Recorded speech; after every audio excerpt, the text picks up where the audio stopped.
Werner Enterprises utilizes the Qualcomm logging system, known as QHOS. This module will explain in detail how to use this system. To begin, let's discuss how to log in and log out of the MCP200. This process will vary slightly depending on if you're a solo, team, trainer team, or slip seat driver. If you're a solo driver, tap the Login button from the MCP200 home screen. This screen appears, displaying the login fields you need to fill out to complete the login process. Your driver ID is the letter D followed by your employee number. In this example, we'll use driver ID D12345. Your password is the last 6 digits of your Social Security number. In this example, we'll use password 456789. After your password is entered, make sure the Active Status field is marked. Then tap OK at the bottom of the screen. You're now logged in. To get back to the MCP200 home screen, tap the house icon at the top of the screen. To log out of the MCP200, tap the Login button from the MCP200 home screen. This screen appears. Your name is automatically selected since you're the only driver logged in. Tap the Logout button at the bottom of the screen.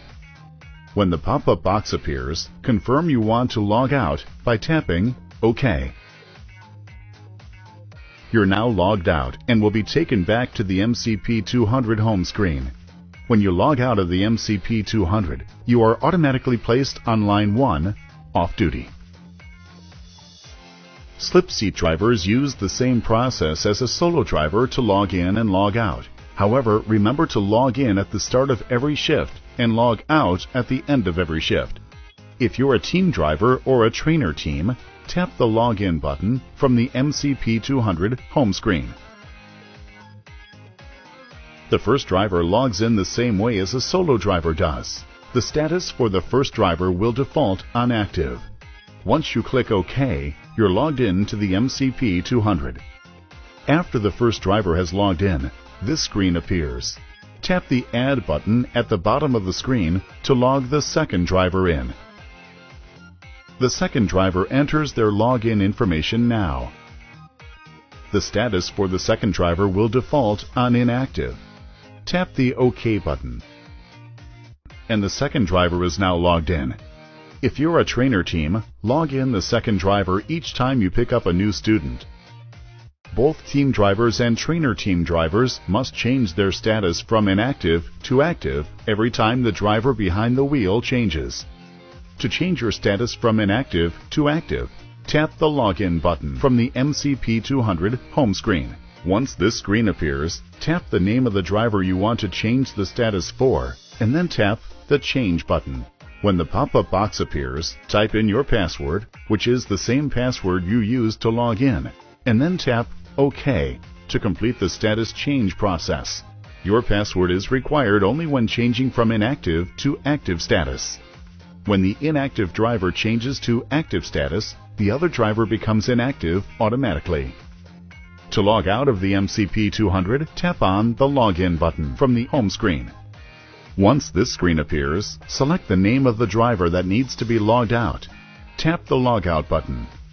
When the pop-up box appears, confirm you want to log that driver out by tapping OK. That driver is now logged out. Repeat this process if you want to log the second driver out.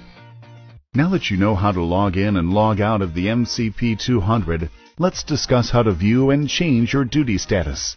To view your current duty status, select the Hours of Service button from the MCP200 home screen. Then tap the Status tab. From this screen, you can view information related to your current duty status. The green circle indicates the active driver. The date indicates the current DOT day.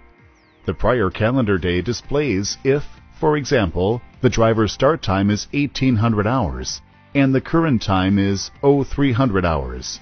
The DOT clock displays the lesser of the times remaining on any clock before being in violation. The status field indicates your current duty status. The start field displays the date and time that the current duty status began. The Now field shows the current date and time. The duration field indicates the length of time on the current duty status. And the exception field indicates if an exception is being used. The last 34-hour reset field shows the date and time of your last 34-hour reset. If you haven't had a 34-hour reset in the last 8 days, you'll see the message, "No reset in current cycle." The next 34-hour start field indicates when you can take your next 34-hour reset. The hours to be gained field shows the on-duty hours you may get back on your 70-hour clock at 0 hours tonight. The hours gained in 2 days field shows the on-duty hours you may get back on your 70-hour clock at 0 hours tomorrow night.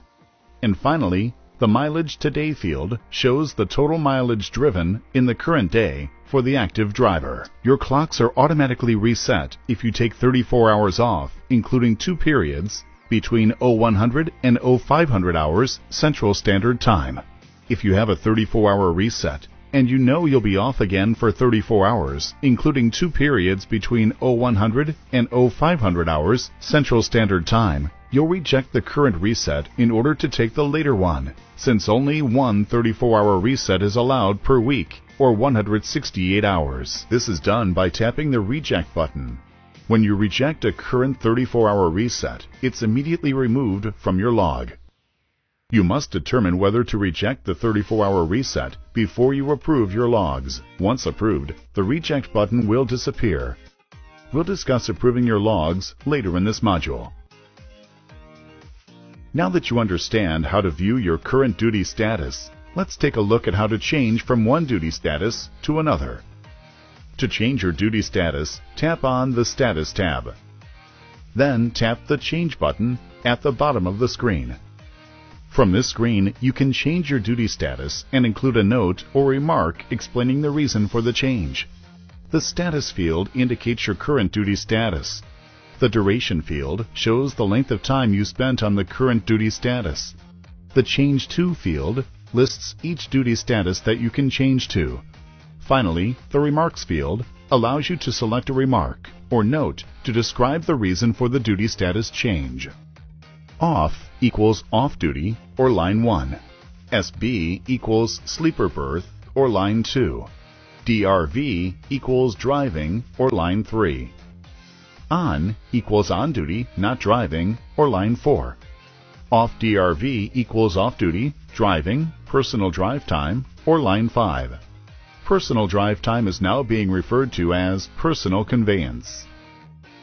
To change your duty status, select the appropriate status from the Change To field. In this example, we're changing from the current status of on-duty to off or off-duty. Next, select a remark or note from the drop-down menu in the Remarks field. And finally, tap the OK button at the bottom of the screen. At this point, you've successfully changed your duty status. With the QHOS system, you have to remember to change your duty status to line 4 when you start your pre-trip inspection or fuel.